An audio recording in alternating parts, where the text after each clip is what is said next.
I was there, raised in What year were you born there? 1911, And was it in town or out in the country? Or out in the country. was your daddy a farmer? No, he's a textile guy. A little town over there, Fingerville, about 10, 15 miles from Spartan, from Inman. So he lived in the country.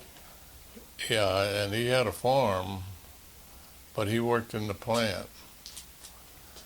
And then he had a close friend as superintendent of the card room At Fingerville. at Inman Mills. At Inman Mills. And they came to visit us. I remember way back out, just a little kid. And I guess I've never heard the story, but I guess he offered him a job, and he went there. To Inman. To Inman. the card room. And he was there. Well, he did all his last working days there. How old were you when you started working at Inman? Well, I wasn't out of high school. I started, I guess a couple of years before I was out. They wanted me to do a little testing. Had a job for me, and I went down and I did a lot of their time study work, and it got me into this, and then when I got out of school, it gave me a full-time job. So did you do that during the summer or during the evenings before you got out of school? Both? Yeah, both. And on Saturdays, probably. So you did finish high school Yeah, there at Inman? yeah, yeah, And then you went full time. yeah, Did you work out of the office? yeah. Superintendent's office. And what was your official title? Just assistant? Do I you don't know. or- I didn't know everybody called me a time study guy, Veto man. and I don't know how they had it in the plant. How popular did that make you with the other workers there, being the time study man? They didn't. I never had any trouble with anybody. I don't know anybody. Never gave me a bad word or said anything. I tried to be realistic, and if there were some question in a little bit of stuff, I'd sit down and talk with them. And after it was over, and say, "All right, and I let them in. I let them know what I was doing. Was the stretch out very bad there at Inman? Yeah, it was getting to be pretty bad. Yeah. So at the start, when you started this, it wasn't very bad. Like late 20s, Well, early 30s? it was pretty bad, but they did some stretching out when after on my studies. What do you mean? The plant asked you to stretch the people out? No, I didn't. I only gave them my figures, and I wasn't in on any of that stretch out. So you would give them your figures, Yeah, and then they would raise the workload. they would take those figures and put it where they wanted to do. The spare time. You said it, But I worked my figures up. They're usable. And we had items, every item, how much they did, how much time it took to do that. And I let them work it out. They never did ask me, and I never did want to. I was, they never did ask you what, to make recommendations? Or? yeah, Mhm. yeah. You were just merely to do the studies. I said, this is what I found on the time study. And then right after well, one more thing. They did have my hearing, and I got my job back. But that's getting ahead of the story. Yeah. So, well, it's way ahead. I did go back to work for about 2 days. But that's after the strike. Yeah, it was, I don't know when the strike was. I guess they had the strike. Well, it was before the strike. Before the strike. Yeah, yeah, because I was in on did a lot of communicating with because I was working with International and Union. Now, so before the strike, if you could repeat that story again, you said that one day they just told you didn't have any work? What happened? Why did you lose your... Well, I guess that they thought that I was having too much contact with the union, and they'd taken me off of this doing all this work then, and then I had a job. I was a mechanic. I was a loom fixer, and I could run the machines, and then they were saying I was extra help. We had in those days they had 10 or 15 people come in to work every day that they had no job for. They'd send them home. Yeah, spare hands they call them. And I was kind of in that group. Now, however, I was fixing looms then, and which is about the best job that they had. Best paying job. And so the foreman came over one day, and he put all these other people to work, and he says, come by, and he said, geez, I don't, you'll have to take, the only thing I got today is sweeping. You want to sweep?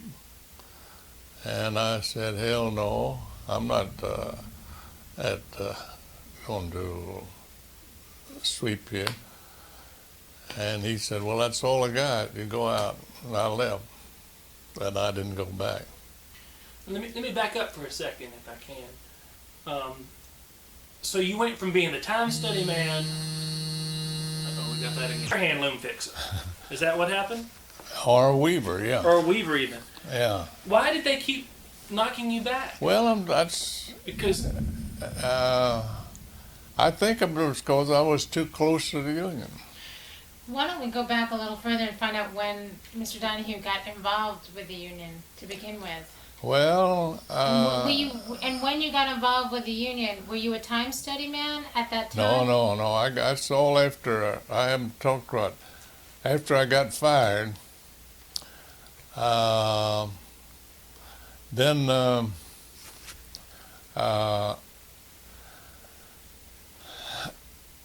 I got my job back, and then it was pretty bad. I mean, they didn't give me a fixer. I was doing, and at the last, the guy said, you can sweep the floors today. And I told him, hell no, I ain't gonna do that. Well, he said, I have to let you go then. I said, that's your prerogative. And he said, well, you're fired. And then that's when the union came to me. I mean, all the guys, and they got some organizers in, wanted me to meet them and everything. And I got involved pretty deep. Now, so the union, when all this happened, the union was already in there. Yeah. But you were not a member. Right. But you knew some of the people who were active. Oh, a lot of them. And that's why the company was suspicious of you. Yeah. Because you were friends with these other. Yeah. Who were some of the other ones? Do you remember? Well, Maccabee. I mean Charlie. The guy you mentioned a while ago, Erskine. And there's another guy that about like Erskine. Him, I knew several of them. Not Pike. Huh? Is it Pike? No. That don't ring a bell. But I lived uptown, Inland. Were you And, boarding, or did you have a house, or? My dad, father, and mother lived there, and both of them worked with the Inland Mill. So they'd moved to town in the meantime. Yeah. Okay.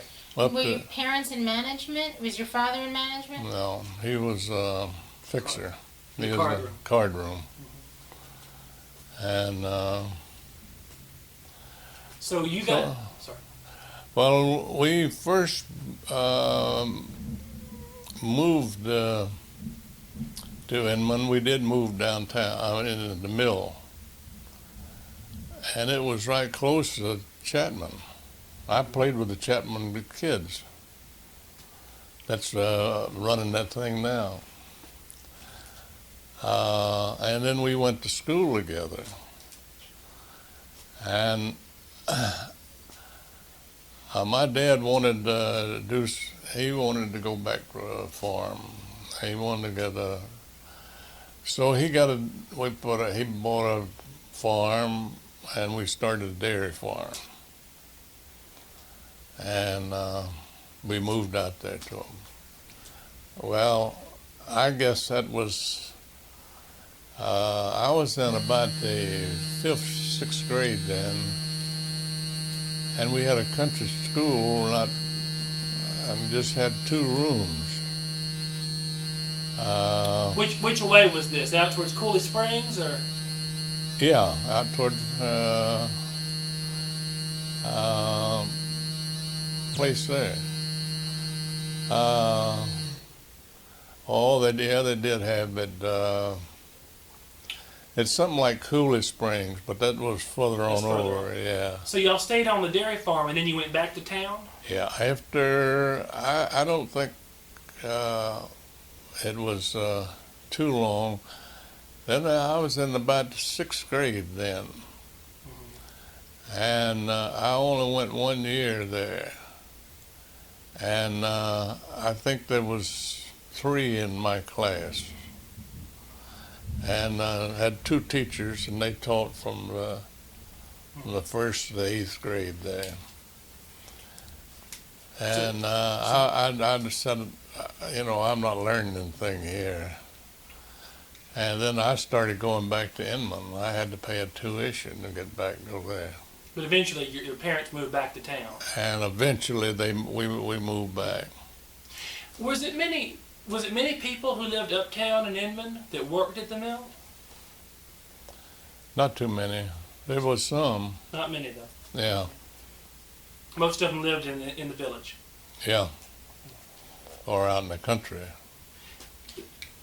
So when you were a time study man, was it the early 30s or the late 20s that you were doing that? No, I was in the Was it before 30s. Roosevelt was in office or after Roosevelt was in office? Yeah, he was in office then. Yeah. Along about time that NRA. yeah, I was working in the plant.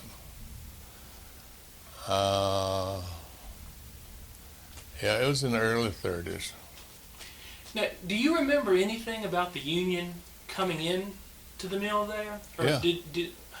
When did it come in? About the same time that NRA came in? No, NRA was in, Already. because that's the group that got me back to work. That's where the hearing was in that group. And I worked 2 days, I think it was 2 days. Now they came to you and asked you to file a complaint. Yeah. Were you scared? No. Well, what? Well, there's lots of people scared of the Chapmans up around there. Oh, hell, I knew them too well. I knew they were tough. And I never did talk with them. Never had anything. But they did. They were the ones that did it, or they had it done. So y'all had a And- hearing. Yeah. Where was the hearing? I think that was in Spartanburg. I think it was. And they put you back. Yeah, and they said, then the board ruled on it and said that I had to be put back to work. And you went back for 2 days? Yeah, Why just 2 days? I wanted to leave. I had enough. Were you angry at them? Hell yeah. Yeah, I was angry. I mean, they fired me because who I was associating with. When you Union. hadn't, at that point, you hadn't had anything really to do with the union per No, I se. had not in the plant. I didn't have anything to do with it. I hadn't had anything to do with it. But after that, And then I joined. And hell, I was pretty active around there for a while. We went from place to place. Could you describe that? When you say you were Well- pretty active, what do you mean? Could you remember specifically? Well, like Tuckapaw or some other mill invite me over to meet with them. And of course, I made my little speech, and then I guess I kept getting invitations around coming over, and so then sometime where along the line there, they made me president of the Inman local. even though you weren't working in the mill at Right. the time. Yeah. Now, this was all before the general strike.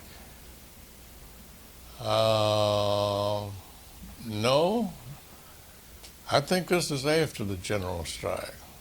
Those are pretty vague days for me now. A lot of water's gone over there. Do you remember the general strike? Yeah. Yeah, I remember I was pretty active in that. Do you know an old guy in Spartanburg? Pollard? John, no, yeah. John Pollard. But we were very close, John. And this guy was an old guy, and he was very influential. Gant? Not Judge Gant? No, I don't think he'd ever had any union experience or anything, but he was in favor of it. And he made speeches around. And of course, we had in the flying squadron, they had, they were shutting a plant to open up. And we had a group that shut them down. Were you in that? No, You didn't do that. no, I wasn't going to.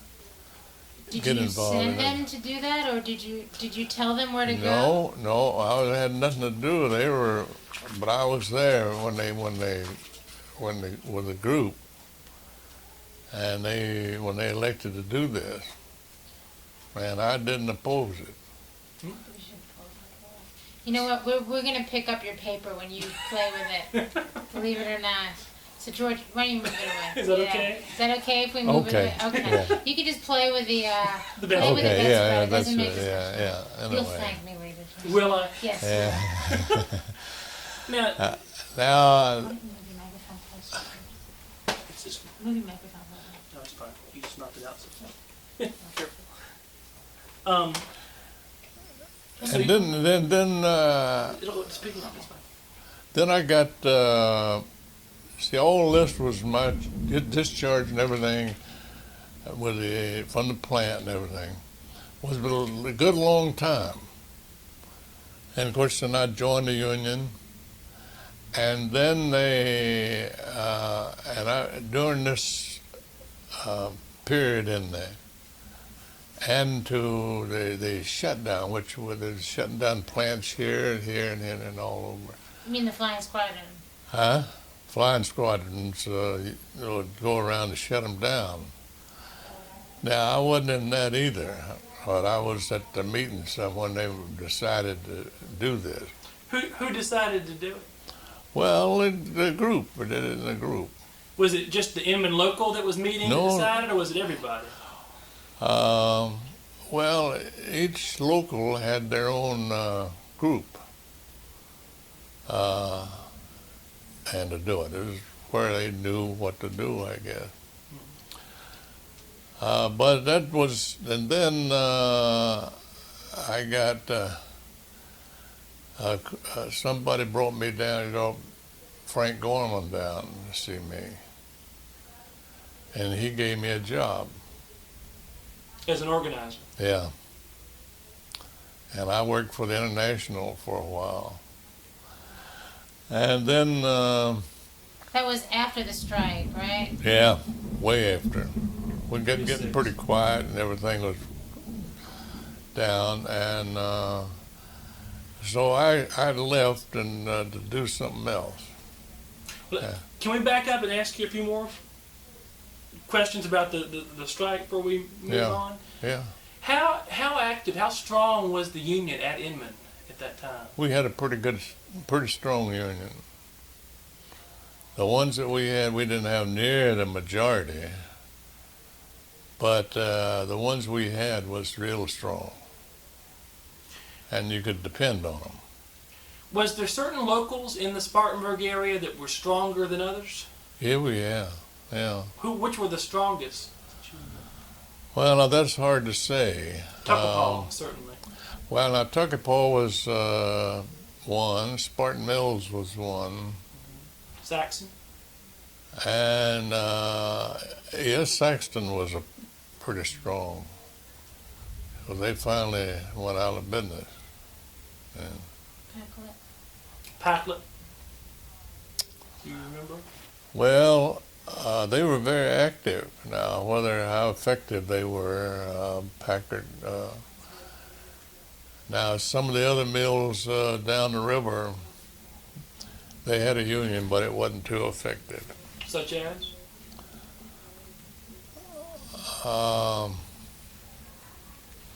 One of those towns starts with a C. Clinton? Huh? Clifton or Clinton? Clifton. Clifton. It wasn't too. So I put those days back. I forgot all about them. I can't give you anything. Were you active enough to have gone to that convention in New York City in August, right before the general strike? A lot of Southern trade unionists came down to New York, up to New York, for that August 1934 convention. I probably was, because I worked with International then. And that's before the strike. Yeah, You were already working for the International before the strike. yeah, Okay. yeah. So when Gorman came to hire you to work, was that before the strike? or Yeah. af- Oh, Okay. Yeah, right close after I went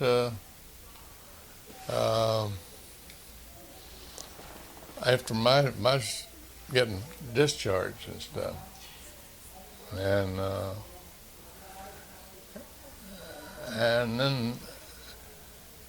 then after the strike, they started having a lot of spontaneous strikes around. And then the government had 2 or 3 engineers,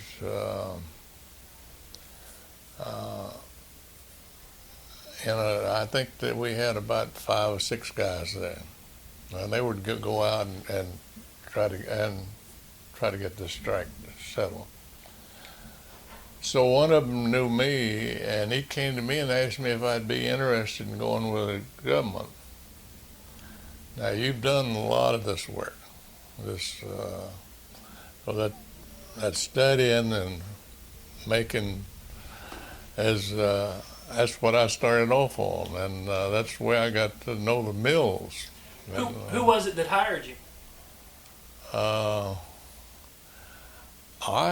I think it was, I got the job with maybe it was foreman who gave me my job first. No. When you went on with the government, who was it that hired you? For the Um, government? there's a guy in the labor department where these guys work. Now, Was it based in Charlotte, in North Carolina, or what? Was the office in Charlotte, North Carolina, or Washington D.C.? Washington D.C. Who was it? Yeah. You know. The guy was in. There was like the Office of Conciliation. Well, and helping. Who's the one you interviewed that was so old? they didn't have the word conciliation wasn't involved at that Was this time. the national? Was this the? Did the same thing. I've never had any problems whatsoever Well- of studying or any backfire from after they got my report. I never heard anything. What was that big strike, the general strike in '34? What was that like in Inman? Well, they shut it down. Who, they, the company, or they, the y'all? The union did. Yeah. However, they tried to open it up, and they had a lot of people went back, and but not enough to run it. Because then they let them send them out. Yeah, I made the other guy had a case in Inman, and he said, I want you to go to Inman. And I said, wait a minute. This is in Now later we got years. This is later on. Yeah, the government. I said, no, look, there's a history to this thing here, and I don't want to get mixed up in this, now. Especially making, going to make a study and make a recommendation. So I said no. After I told him, he said, oh man, I'm glad you don't go. They'd have raised hell. Did they have big rallies during the strike that you remember? Sure. Where would they have? Well, it happened in different places. In union halls. I mean, but big rallies is they'd have them. Couldn't get them in a building. They'd have it, say, Spartanburg, at some occasion, and then they'd have a parade. Oh hell, they had, and like Inman, this little town, and there's several mills around Spartanburg there, Whitney and Drayton and Beaumont. Beaumont. They've closed down now, haven't they? No, they're still running, just a little bit, spinning. Yeah, I knew they were almost closed down. Almost. Yeah, yeah. Do you remember how the communication was given from one local to another, either in Spartanburg County and then even South Carolina, the state? How were you all communicating with each other? Well, we'd have kind of conventions, some excuse, and have we'd meet in Spartanburg, For a get a county. big building, and then had delegates from all those others. So you had a county convention at Spartanburg. Was there a statewide organization too? No, there wasn't. They never did get a statewide, but the nucleus was around Inman and Spartanburg. Was that the strongest place in the state? Yeah, How I about think. Gaffney and Union? Were they Oh, Gaffney was a strong place. and Union? How about Union Buffalo down in that category? Well, or are you getting weaker they- down that? I would. I didn't have much to do with that, but they had a lot of problems there, so I didn't.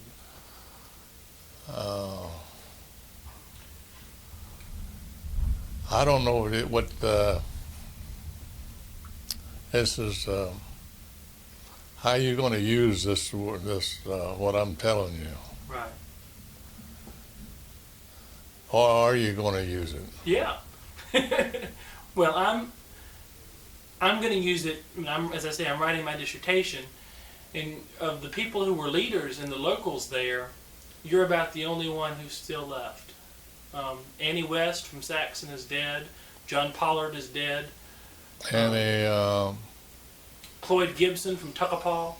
yeah, Do you remember Annie West? yeah, What was Yeah. she like?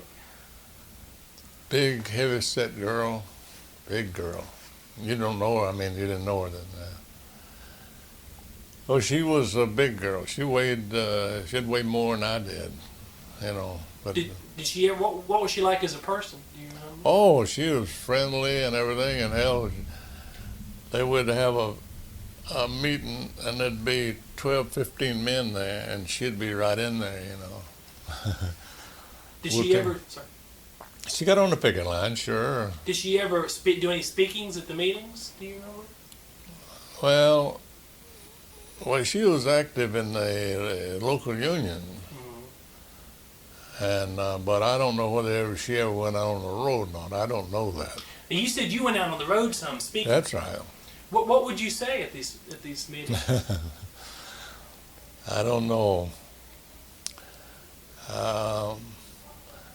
That's always a problem.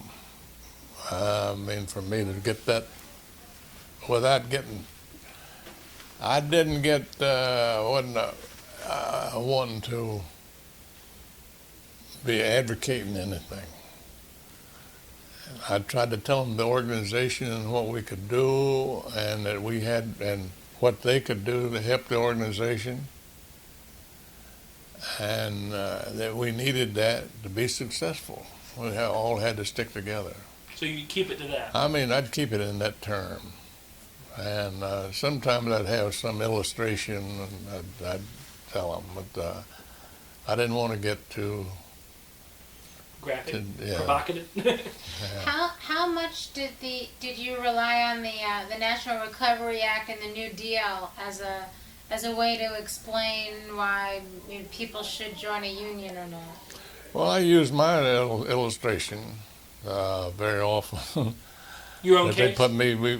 put me back to work, and that I was, and I knew that's what I was fired over, but it never did. You know, here I am, a mechanic, and then they say, well, I don't have a. If you'd have said I didn't have anything to do that day, that'd have been okay. I'd have walked out. But when he says, I got one job, you can sweep today. That And was an insult. I told him where he could put that job. And I walked out. And I was reluctant about telling the board when they came down and asked me. See, I hadn't got well, I knew I was close with the union, but I hadn't got in it at that time. And my sympathy was with them. Yeah, I know I mean, I saw too much when I worked. When you were doing the time study? Yeah. And What did you see? I didn't say anything. So what did you see? You said you saw too much. Well, I saw how they handle people. And if they were suspicious about anybody, hell, they'd weed him out right fast. And they could do that by having extra help, and he's out a day or two, you know, and so they would, where it wasn't a fire, and they'd finally say, well, we got to eliminate some of these people, and you are gone. That's the way they did it. But you could read, you know, what they were doing. So I didn't have too much to do with that. And after the strike, well, one of the things, and I didn't do too much. I just got married before that strike. And I had, and we had to set up a house, and we moved and set it back to Inman. She is from Landrum, and so but I mean, there's a lot of people came to me for advice. Who were some of the others who traveled around and spoke? Do you remember? I know Cloyd Gibson did. Well, Charlie Maccabee, he did. And he was really one of the best. He'd whip them up right there, right there. He could. It's a wonder Charlie hadn't there. Charlie was getting fired at Inman, but he didn't mess around with our local much. He messed around with other locals. Yeah. Yeah. But he was always there. He was at the meetings. Do you remember John Peel? Yes, sir. What was he like? Oh, he was a fine fellow. I worked for him. He was my boss for, I don't know, a year or so. Was he your boss before the strike? No. Okay. Yeah, I met him after the strike. How about John Nates? Yeah, I knew him well, but he was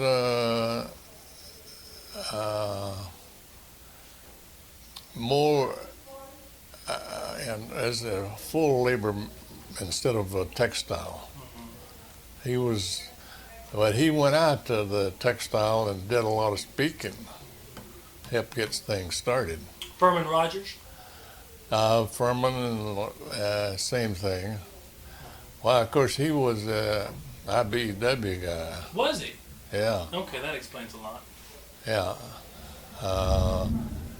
And he made a speech pretty good, and he was very very active. Y'all said y'all had parades. Did you have parades in Inman too, or just in Spartanburg? Well, I don't recall we ever had one. It wasn't big enough. We had it in Spartanburg. What was people's reaction to all this in Spartanburg? Well, it was. Well, there's those them hungry textile workers out, raising sand here, and I know that it wasn't good. What wasn't good? Must parading around. Why not? Well, for them, from their standpoint. okay. I mean, from the public standpoint. Yeah, I mean they. I didn't think they would, but Did you care what they thought? I didn't care what they thought. No. Was that? I mean, had that ever happened before in Spartanburg? Textile workers parading in the streets, or was this? I guess because we had during the organization.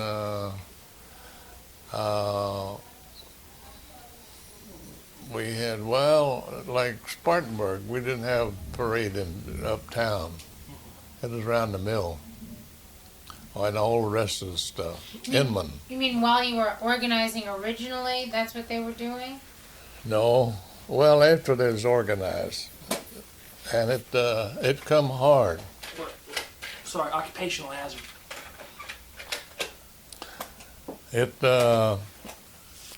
Because see, we did a lot of things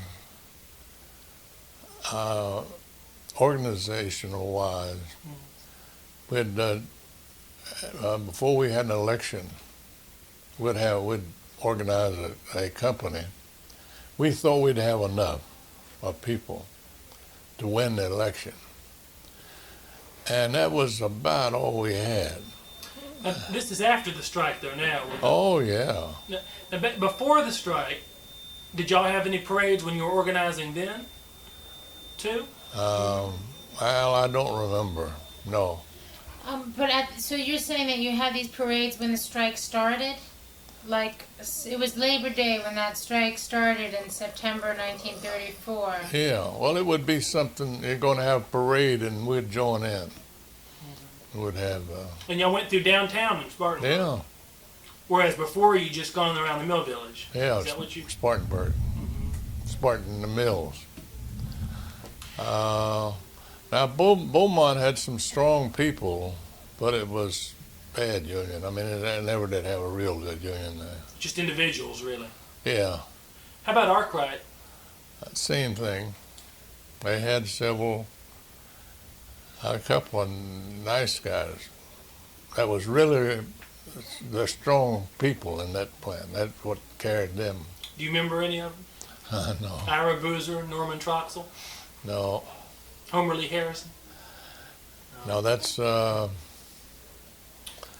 been a long time ago. And Drayton? Well, all of this. That Packard fit in there, right? Packlet too. Packlet, too. Some strong people. Did you know Lloyd Kirby in Packlet? Lloyd Kirby. Who was an officer. Well, I know that name. I could have known him. I'm not sure. They built their own union hall outside the mill, just outside the Mill Village. Is that right? I'm not sure, but I'd just like them to do it because they didn't have a place to meet. Everybody around there. A lot of places would have built. They couldn't get a place to rent in town. You know, they would. The mill owned the town. Yeah. Where did And- y'all meet in? Sorry. Huh? Where did y'all meet in Inman? Uptown. Where? I guess Woodman Hall or something like that. They had a hall. It was some kind of Masonic place, I think. I think it was probably the Woodman Lodge Hall. Lodge Hall. And it was upstairs over one of those buildings. That's where we had the meeting. George found a city directory from 1934 in Spartanburg, and it listed all the local unions and when they would meet Yeah. in Spartanburg. And I was very surprised that it was so public that they would write it down in the city directory. They didn't do that in Gastonia. Well, They that's didn't do that in right. Greenville. That's right. I don't know. I don't remember that. But was Spartanburg a place where people could be very public? Were the unions very public about their presence and what they wanted to be doing? No, there's a lot of rough people there. But they had, I don't recall that they ever had any trouble. But On the you street. did say that Spartanburg was really one of the strongest places Yeah, for the strike. because the mills are grouped up around there. Well, they were grouped up in Greenville too, but Greenville was not. Now, Greenville, I never had anything to do with Greenville. I never did go over there. How come? Huh? Why not? I had enough to do where I am. And then it seemed when I first started out, hell, I didn't have a job.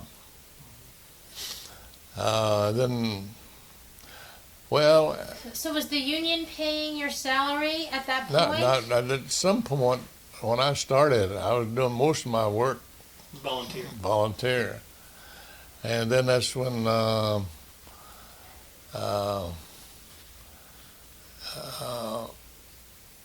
a guy from Washington came down and interviewed me. And From the union. yeah, and then several years after that, well, it wasn't several years, it seems like now, this all happened together. That's when after the strike, the government set up this, they had 3 or 4 guys in there, and they had promised the union one of the things to get them back to work.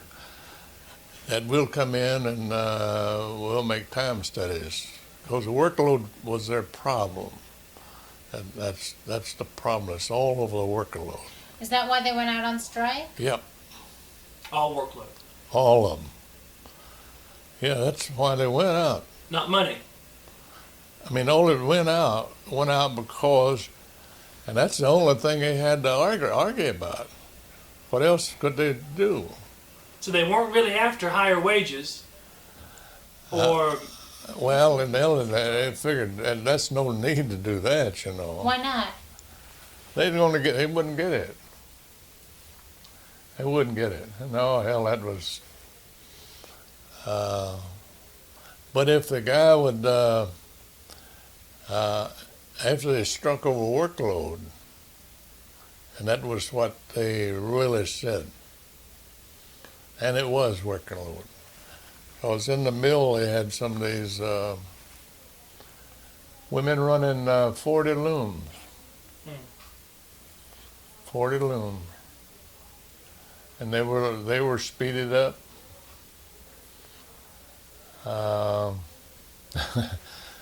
But that helped their wage, y'all, because they get paid by the pick. The loom running, and they went, and they read the meter, how many picks they had that day, pickle. and they were paid so much a pick. So you're saying the 1934 general textile strike, the big grievance was? Workload. Yeah. That was it. Yeah, No. and they didn't. Of course, pay probably was in their minds, but that never was a big issue. Well, yeah. Well, that was around the time that they had the minimum wage, right? Yeah. Yeah, they had the minimum wage. So I mean, about in the plant, they went. The employees got a wage increase, little by putting that wage in, not much, but they got a little bit. so wages was in people's minds, but it just wasn't the issue like workload. Yeah.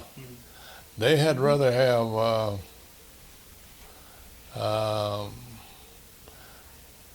Well, you see, take a weaver. They had people running 40 looms. They would have worked on less for less pay because it's just too much. You just couldn't get around, and you could make almost as much. See, when any thread broke on a loom, on that warp, it'd stop. And you got 40 looms, you got to go around and keep going. All you did is just go and keep going around, tying that thread up and pulling it through and starting the loom up. So you had all these looms, but you wasn't really making much more. If you had 20, you could almost make as much as you could. Because you could keep them up better. Yeah, they'd keep them running. Well, that one stop, and your pay stopped. Well, you got paid for that pick. Were the women as active as men in the union? No, but we had a lot of women though. That were active. Yeah, that's outspoken, you know. That and they spoke up. They attended. A lot of women attended local union meeting back then. Did you ever have anything to do with local union in Honeypath? No. You remember Honey and Path, though. Oh yeah. Yeah, that's over near Clemson. And you remember the shootings. If I did, I hadn't thought anything about it. But if they had a shooting over there, I would have known. The 7 strikers were killed. Oh and yeah. then they had that big funeral. Oh yeah, I remember that. Yeah. They were these people were going to work. Wasn't that how it was? and they had these, they'd hired these people all to block off something or other, but these union people went in and they was going to run over them, but they shot them. That's how they got so many. Yeah, I remember that. Did anybody go to the funeral in Spartanburg that you remember? Um, It was a big funeral. oh, I'm sure that they was. Because it was it got the people close together. The shooting? I mean, no, Strike? the union. Yeah. And that they realized that they had something here together, and they had to stick together. And Did they stick together after the strike? I think all the union people did. But there was a lot of people in the plants were not union people. And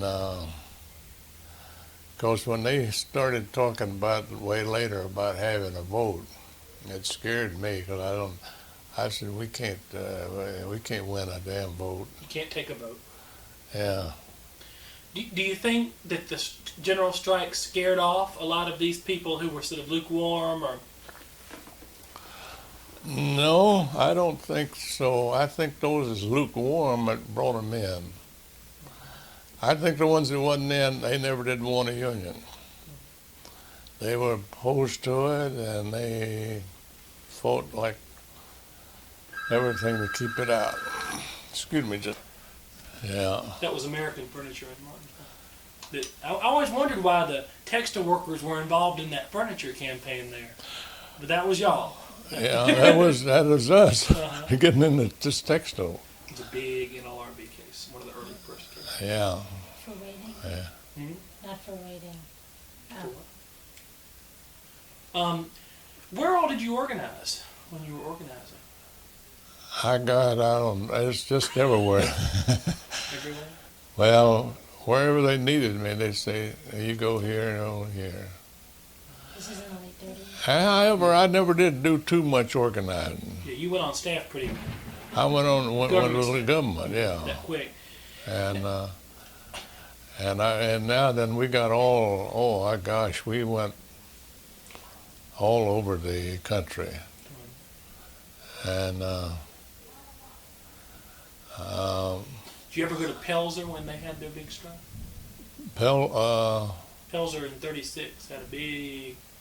no, I wasn't over there. That's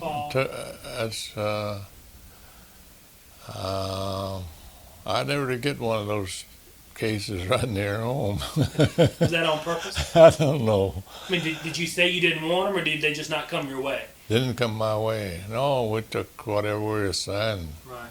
Yeah. Goodness gracious. One thing that Judith and I have been puzzled about, we found a list of the locals in South Carolina during the strike, and right after the strike, and right before, and there were a couple of locals on there that were listed as colored locals. There was one at Spartan, and one at Packlet, and one at Fairmont, Tuckapaw. Do you remember anything? Yeah, well, I remember this. That we had a lot of the black wanted to join, and we didn't want to turn them down. So we made a local. And we didn't want to get into this mixing them up, because, that's back then almost as bad now. But back then it was intolerable. They wouldn't, I think it probably put 2 or 3 guys, blacks into a white local, you'd have a problem. And it wasn't my decision. Right. Yeah, that was my That they do this, but the International wrote a letter to the local union and said they could take in and they could put them in black. Now, the only ones that they could do, it wouldn't be with the others, because these would be cleaners or something other else. They odd jobs there. They, outside, and in the mill too. So what do you mean they couldn't be with others? You mean, what did you mean by that? Blacks didn't work in the mill? Yeah, they worked. Some worked in the mill, but they didn't mingle with the. They didn't even the mill. They didn't even get them close together, you know. But they had a lot of the jobs connected with the mill, warehouse, all around the mill, trucking, and all of that stuff. So they organized them into separate. They locals. just put them in. Said if you want to come in, you can join the union, and they give them a union card. But nothing ever happened to that. See, it never did get big enough to put them together.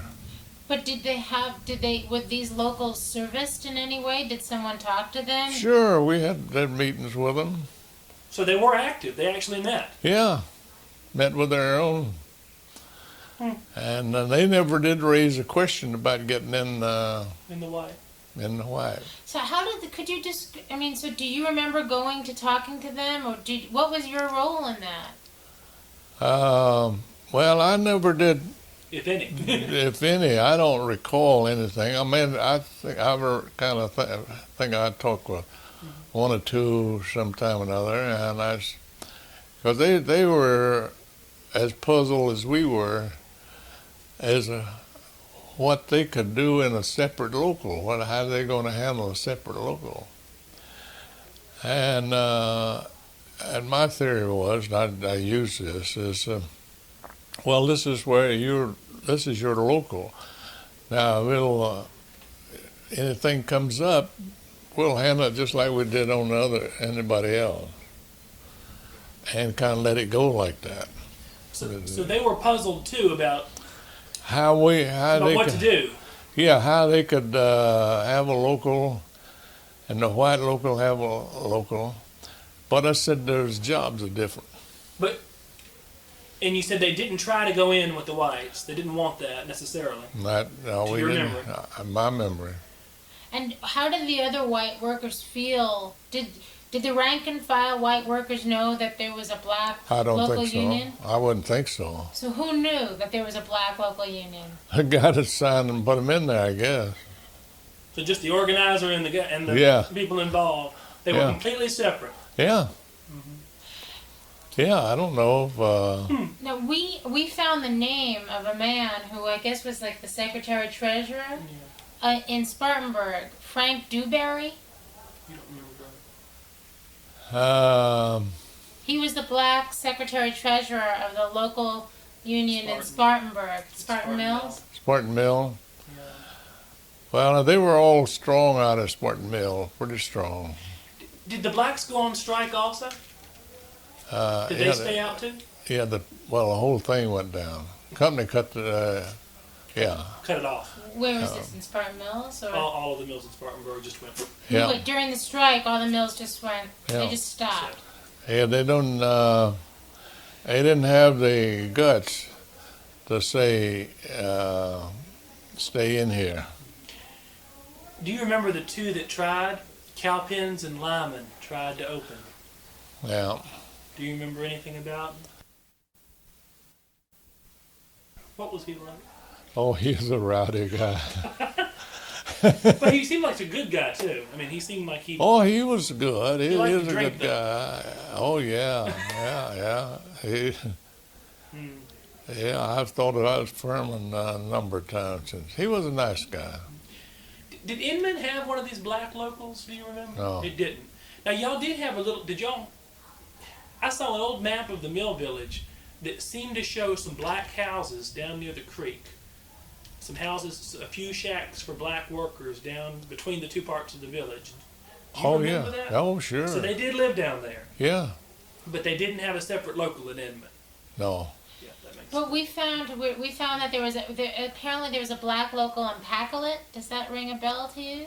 Well, I don't know about these black. I didn't even pay any attention to it. What only thing in my mind at that time is put them somewhere, kind of safe place, you know. Out of sight, out of mind. So Yeah, until we can do something with them.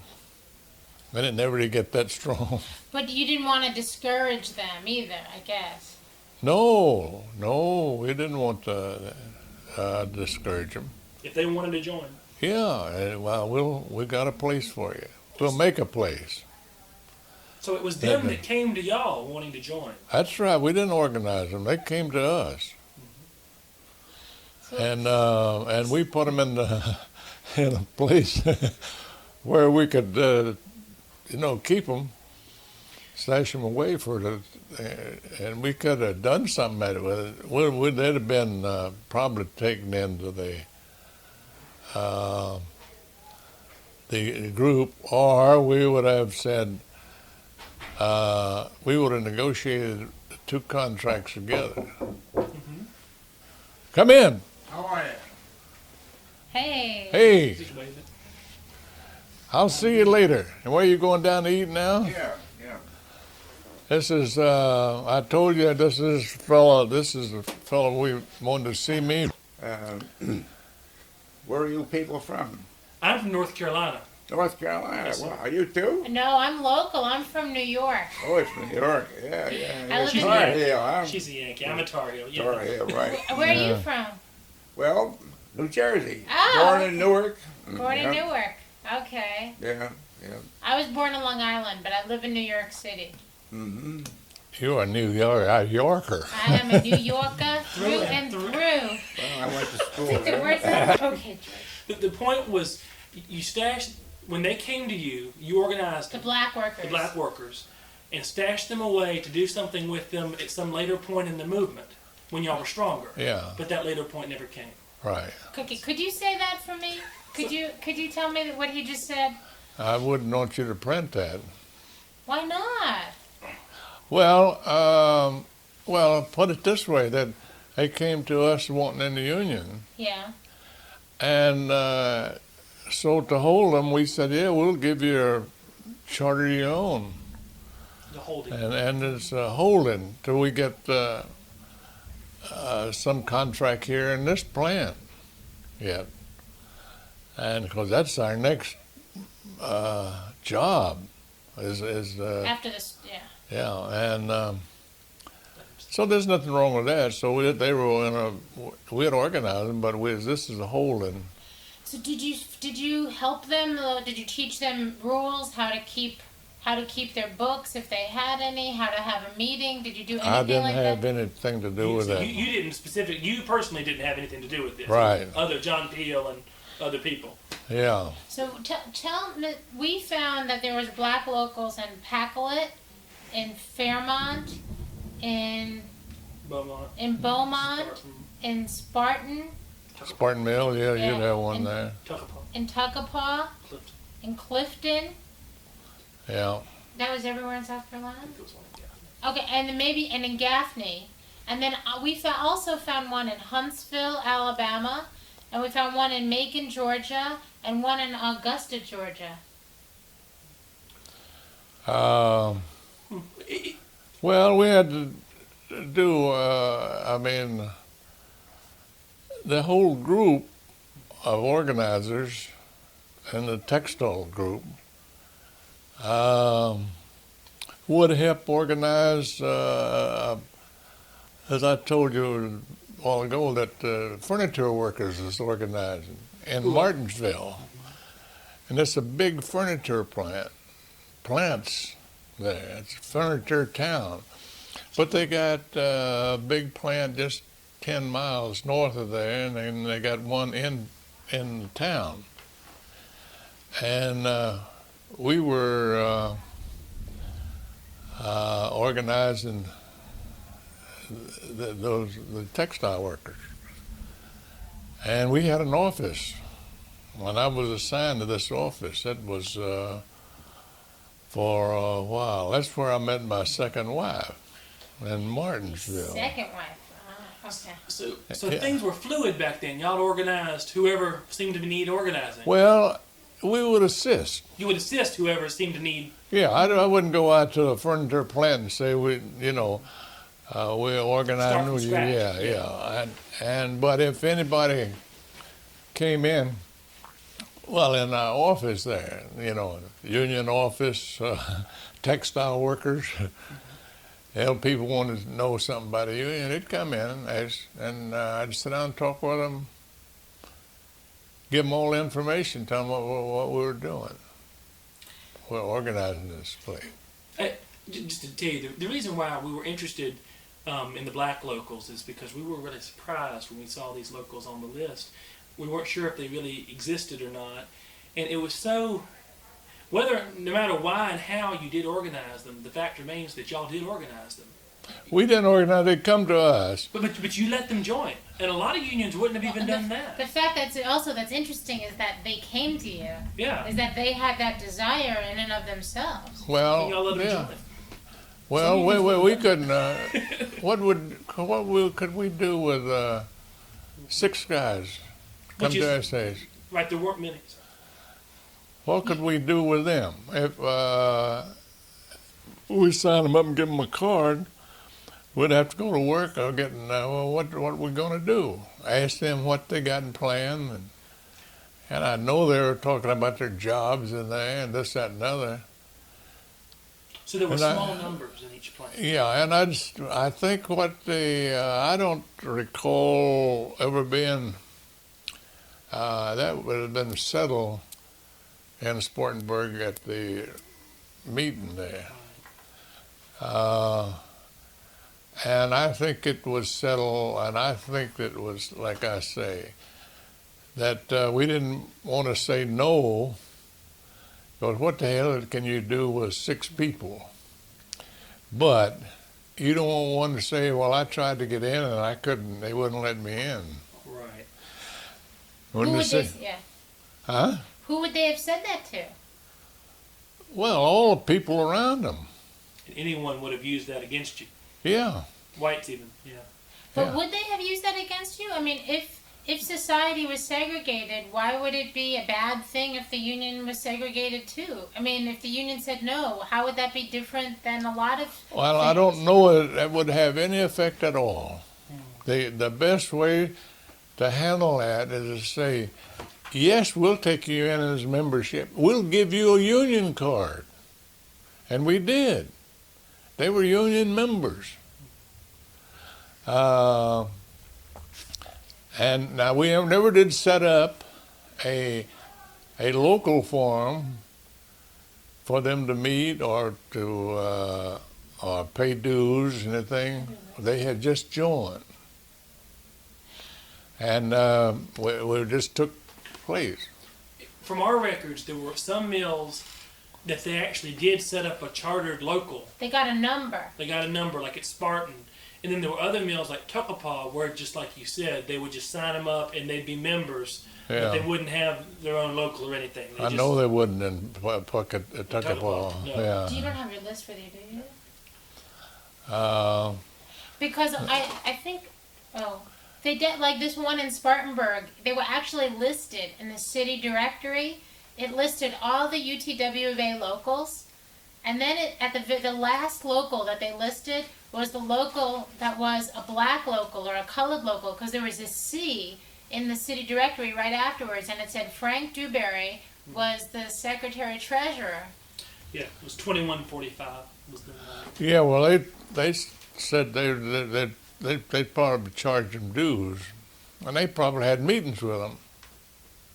Yeah, they met down at the old Knights of Pythias Hall down on South Liberty, going towards Arkwright. Yeah. Down that way. Was that now somebody? We interviewed John Pollard's widow, Brooks. Remember Brooks Pollard, Yeah. and when she saw this list, she said, "Oh, Knights of Pythias, Liberty Street." She said that was the colored section in town. Yeah. It just raised most of it. Yeah, so it must have been that they had a place to meet because it said so. Well, I'm looking at my list. One of the things that interested me was which mills weren't organized in Spartanburg and Which mills were what? not organized. Arcadia, of course, because they'd had their strike in 32, you recall.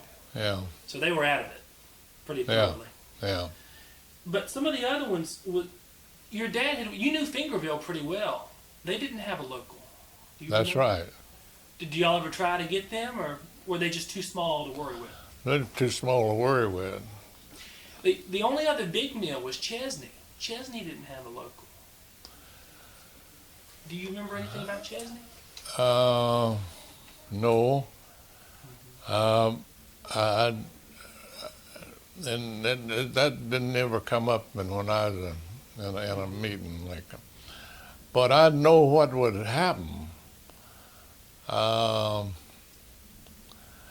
if somebody knows the plant and everything, it'd say, leave it alone for the time being, unless you got enough people there won't in, and you would take them in. So probably not enough at one time. And the guy was instructed then to tell them, look, how many people can you get in? And he'd say, well, it's going to be pretty hard. He said, that's right. And we don't want to get a few in. Let's wait until we get a little further more advanced and we get a contract, something, So it just never had the momentum in these other mills. Right. From And the then start. we didn't try it. Y'all And only at wor- one time we did, but then we got you'd get 6, 7 mile this one and 6, 7 mile of another one, and what the hell ain't no, it wasn't effective at all. I think it was detrimental So as the- a whole. So the movement really came up. This wasn't a case of organizers going in and trying to organize people. It sounds like in places like Inman, it was a place of the people organized it themselves, and then the organizer just sort of came in and serviced them and told them what to do and that sort of thing. That's right. A lot of places is like that. Could you explain that? I mean, would you say that was the general That was not a case? general situation, but it happened in a dozen or two mills. The strongest ones, would you say? I wouldn't. Well, I tell you, it'd be more Inman was effective. No, Inman wasn't the strongest. We took a long time. That was really the bulk of the people that came in that local was after I got fired, and then they made them take me back. That's when they said, this is what they can do. Oh, so you represented the strength of the union to a lot of these rank and file people. Right. Your case. And Inman, yeah. Yeah, when I came in, I brought in a big group. I wouldn't want to say how many, but they're my friend. I knew them, And they were watching your case to see what happened. Yeah. And now I didn't. I knew that when they took me back, I knew that they're going to fire me someday, and they're setting me up some way, and I don't want to get fired. I don't want to get out. So I worked 2 days and quit. You knew they'd get you somehow. Huh? Yeah. And how long do you think? Is there any way you could remember what period of time that was? Was it the spring before the big textile strike, or was it the winter before the big textile strike in 1934? Oh, this was after, not long after the big strike. It was after the strike Yeah. that you were fired. Yeah. Okay. And because I had a lot of association with the union, Now, my friends. I thought you were a member during the strike of the union. Well, now I tell you, it might be. I've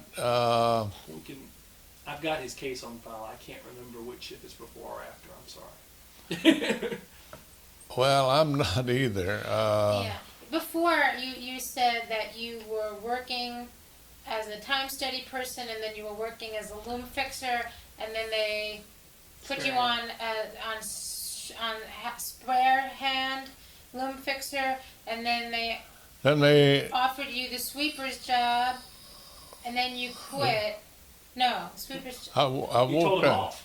right, I walked out. right. You walked He out, said, "To hell with this." and that's when was that when the union took his case up? Yeah, And then the union took your case up. They got you reinstated, and then you went back for 2 days and you quit. that's right. Before you said that was actually before the strike, and then you started to get active in the union. Then you joined the union, then you got active in the union, and you were active in the union and was involved before the strike. Does that sound right, or was it the other way around?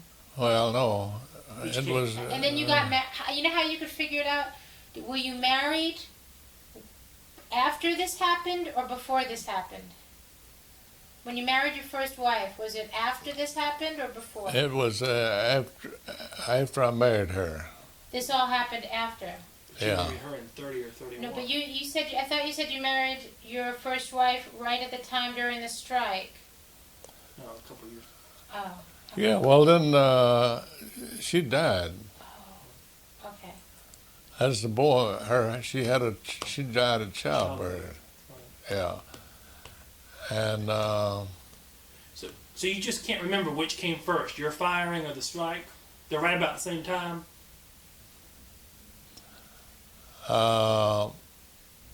now it seemed to me that it was after, because there wasn't much going on then.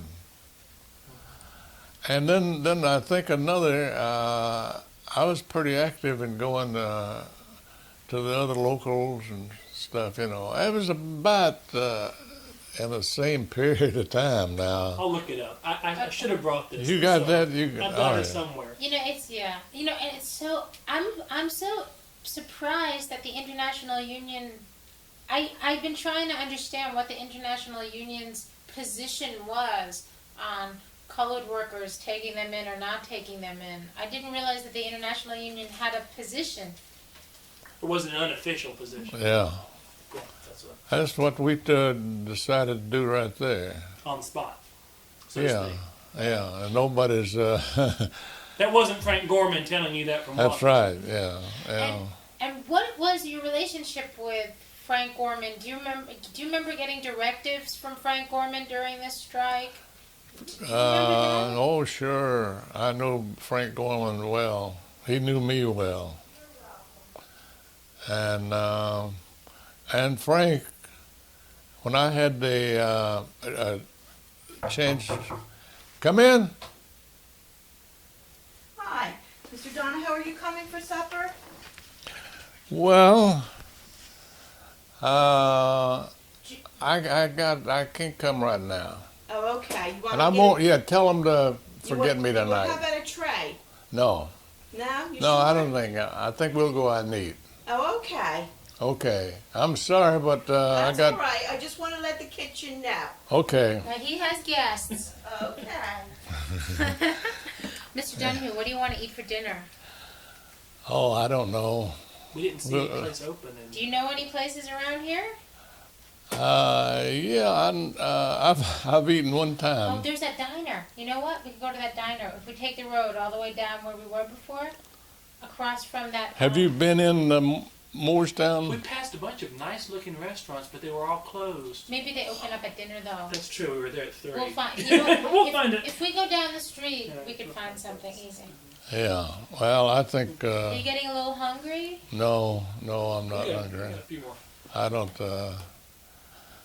don't. Get home.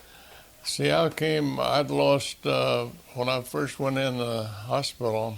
Don't fool around with the names. I have a question. I have gone to a bunch of these towns, as has George, where a lot of where these black locals would have been organized in the way that you've described. We can't find any of the black people who remember this. Or at least nobody says they remember it. Yeah, I guess so. Yeah, I had. But there weren't many to start, you said. Yeah, I only ran into where the blacks up in Martinsville, Virginia, one time. With the furniture workers. You would have Uh, had to have there. There was a lot of them there. yeah, and I was up there because of that Fieldale Mhm. textile plant there, Marshall Field. Marshall Field, and and then I had a 1935. Yeah, it's back, yeah, along about that time. Anyway, they sent me, I set up an office there. And right across from a furniture company, American Furniture Company. And God, I got involved in organizing them. And so I told him, I said, I can't give you a card, official card. You don't want to be a textile worker, do you? He said, no. So we got a hold of the furniture workers, Mm-hmm. the International did. And It was a small union. yeah, and they sent some cards down and said if they come in there and you want to sign them up, you can, and then we'll say in a month so we'll see how many we got and seeing if it's worthwhile going in there with a. So they did. They came on and they wanted to be a union member, and I said, well, I can sign you up here and give you a card. You're a member. But I can't do anything for you because I'm busy. And I got the plan here. But anyway, there was about a dozen, 18, dozen and a half, something like that. And what do you think the numbers were like in the Spartanburg area for these black locals? I have no idea. Yeah. I have no idea. Do you think the mill management would have gotten very angry with the union if they knew about that? Well, they wouldn't get any more anger, and then they come trying me to organize They me. already was. Yeah. Yeah, then they could have used that against the union if they wanted to. Well, they got the black union, but we'd never mix them two together. Now, we've got plants that's got a black local and a white local.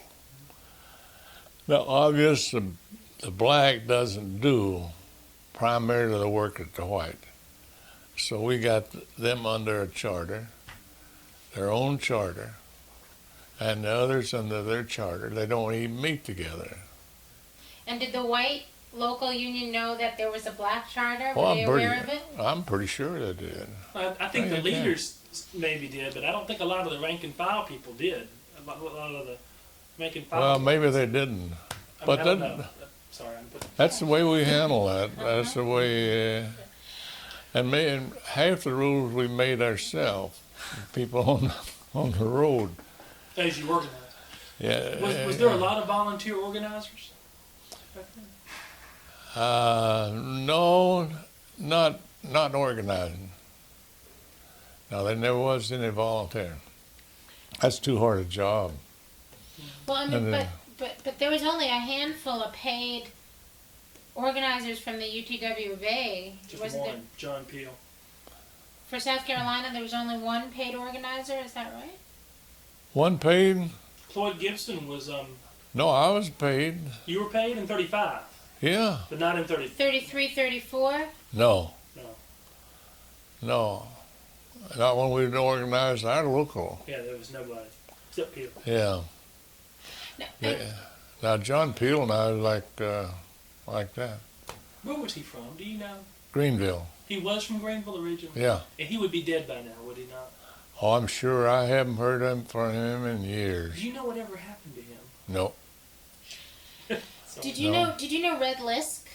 Liz? Red Yeah, Lisk yeah. from Kannapolis, Concord. Haywood Lisk. But he wasn't from there when I knew him. I think he worked at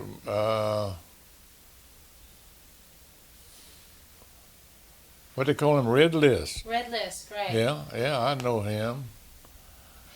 And what about Paul Christopher? I know of him. I've met him. Yeah, Paul Christopher. Yeah, he's been in a lot of meetings I was. Now, I knew John Peel before I was ever hired. Frank Gorman was the one that hired me. But John was my boss. He lived in Greenville. And he was from there, as far as you know. Yeah. And Do you know what mill he came out of by chance? Did he come out of Poe? Do you need to know? I don't, he was working when I first knew him, and I don't know what he did it before he, yeah. And did you know Jess Mitchell? No, that don't ring a bell. Yeah. Now, what's my question? Oh, yeah, a question that I had was, I know that the union didn't have very much money at the time of the strike. What was your understanding? I mean, were they forced into having this strike by the Southern textile workers? Were they forced to have? Was it the Southern textile workers who said, it's time we did this, we have to do this? And what was... No. The time that they had that strike, Yeah. we were, we knew there wasn't anything we could do at that time. And we couldn't put them off. Couldn't hold the people back. And we just couldn't do it. And instead of getting out on the limb, when they started striking, okay. So We backed them up. You get into the pressure from the people themselves. That's right. We wouldn't want them to know it, but because if we thought they'd hold off, and they wasn't that big. Well, some of the guys say, "Well, hell, we'll get a lot of them now," but we didn't. Was it a mistake? I think it was. I really think it was. Let them people come out. Given the strength that they didn't have. Why was it a mistake? Well, when we went in there to organize them, they said, "Well, we did this once, we didn't get into place, so it turned them off." Instead of saying, "Well, because they didn't know that anybody could do anything for them right then." My grandfather used to say, I'm sorry. Because we didn't tell them. They didn't ask. And they went out on their own. We didn't.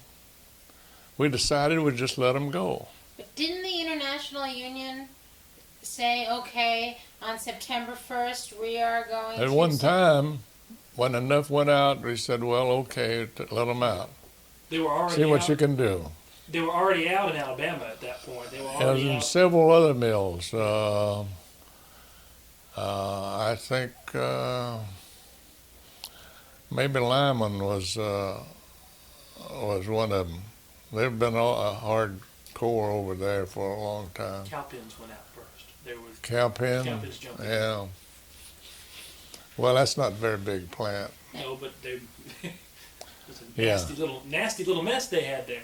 Yeah. Well, and were you, as a leader, were you aware of the kind of repressive response the mill management might have? Well, at the time at that strike, well, I wasn't with the union. At the time of the general strike? That's right. I went with them afterwards. It was all about, it wasn't too long. Did we?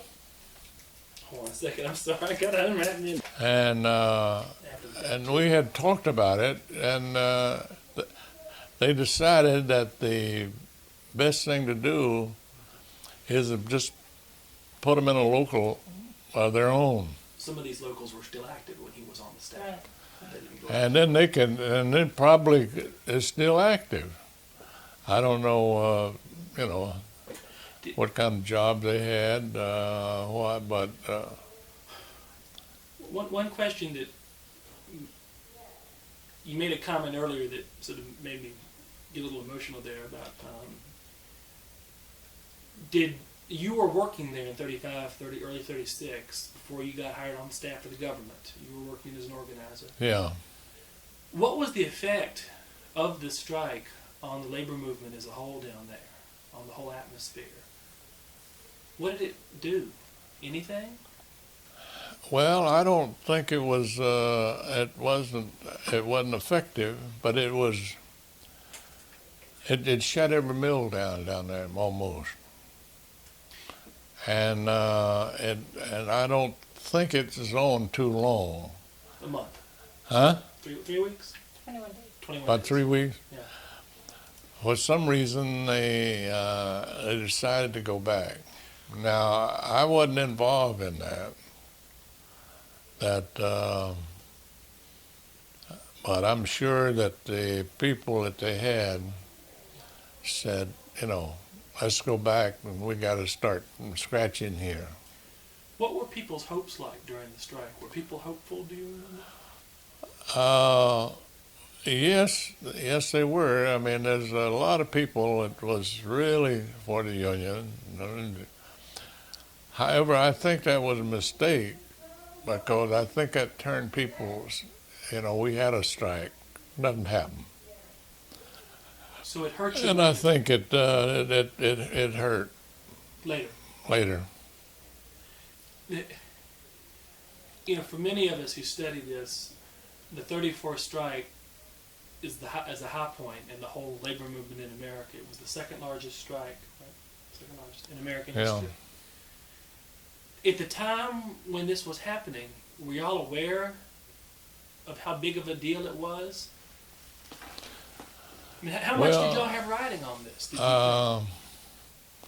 Well, we had nothing to do with it, with the strike. Who? What do you mean? Who? You had nothing to do. International. Oh, but once it was called, you were in it. Yeah. They did it, and of course we backed them up, and we had guys there, and we paid guys to go in there and help them out. They got food. A lot of other local unions, these people would make contact with the carpenters or the other iron workers or whatever, and they'd brought big boxes of food over, and they were helped salvage it. What little it was, it wasn't a victory, but it wasn't a defeat either. But it did. It seems to me that one of the big effects of the strike is the fear that it caused later. You said it yourself a second ago. We tried it once. Look where it got us. We're not going to do that again. Yeah. You said you got that. Well, that was like taking people in, and you got no place, just a small number. Don't take them in, because you can't do anything for them. You got to do something other, and you got to just be level with them. Say, look, there's Can't do it. 100 people or 200 people out there, and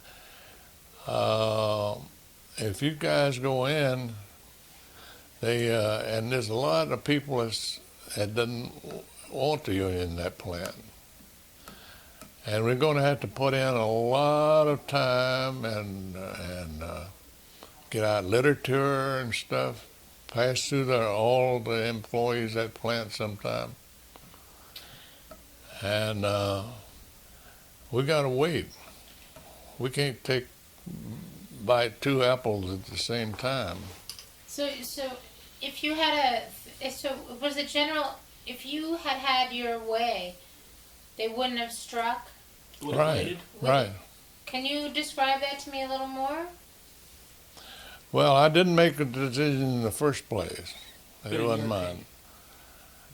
But, and now it's over. I know how it turned out. I never would have said yes if I'd have been, and I think there's a mistake they made letting them come out. At that premature point. See, they're putting the pressure on Gorman and Peel and say, look, we got this. These people wants to come out, come out. And they were calling 2 or 3 times a day, different ones. We got them this time. So they came out. They let them, Frank and them let them come out. And I don't know how long they stayed, 3 months, 2 weeks, 2 months, 3 weeks. 3 weeks. The big strike. It wasn't a big deal, but Time-wise. I think that hurt the union. So y'all were really between a rock and a hard place. I mean, on the one hand, you knew it was premature. On the Yeah. other hand, they were pushing you. Yeah, Yeah. that's right. Could you say that? Do you agree with what George said? If you do, could you explain that to me in your own words? I just need to know that he believes what That's you okay. just said, George. Is that right, what George just said? Well, you can say that don't quote me, I'm just and wondering I haven't what- said it. Okay. It was a right. What he said is right. That's right. So there was. But there's a lot of people, from Frank Gorman, John Peel, and all of them down, knew all about it. And when it started, they sent out all the forces they could. Did everything they could. Yeah, and it just didn't go. The government was supposed to protect the workers. I mean, that was what the New Deal and the NRA and the Textile Code was all about for textile workers, wasn't it? Yeah, how could the government protect them? Well, they were supposed to, right? Section 7A said they had the right to organize in collective bargaining, didn't they? Yeah, but they didn't get organized. They walked out. They wasn't organized. Just a few of the people that wanted to be there. They shut down all these mills around there. They shut down all of them, just about. Just a small percentage were organized in each mill, for the most part. Yeah, very, very small. But they were able to swing in this one moment. They were able to swing everybody. Yeah, that's right. But it was a one-time deal. Yeah, and it went. George, you're writing your thesis right now. You have to stop. It's like not right. Okay. So, Well, I don't know where that wouldn't be. Well, anybody's going to read this is kind of know what the hell that's all about. But I don't think anybody would be interested in that. people are very interested in this. They're trying. Some people are of the. I've seen lists and lists of all these union locals in South Carolina, North Carolina, Alabama, and Tennessee. It looks like lots and lots of people join these union locals. It doesn't look. It looks like there was very serious organization that took place. Mr. Donahue. Well, you take. We never really had, but in a few places, the majority, because we had a lot of elections. And then we started negotiating with a contract with the company. Strike, you got one at Tuckapaw. That's it. During the strike, you got one at Manette Mills in Grover. You remember Grover up on the border? That was the only one, but there weren't many. No, I was going to tell you the same. Well, we could have got Tuckapaw Yeah, you got that one. without a strike. They were strong. A lot of people remember you too, Mr. Donahue. I hate to tell you that, but I've been only technical. Technical, You're that's the only it. one you're the only one that had the experience. But there's a lot of people who are interested after all these years that a lot of the people that I've interviewed, they had to go on with their lives after it was all over with, and a lot of them wondered. You didn't find any enemy in Inman toward me, did you? Yeah. You were extremely respected. They. Some people felt so defiant towards Roy Erskine. I never found out what that was. But that came from later. You remember they had a strike at Inman. I'm sorry.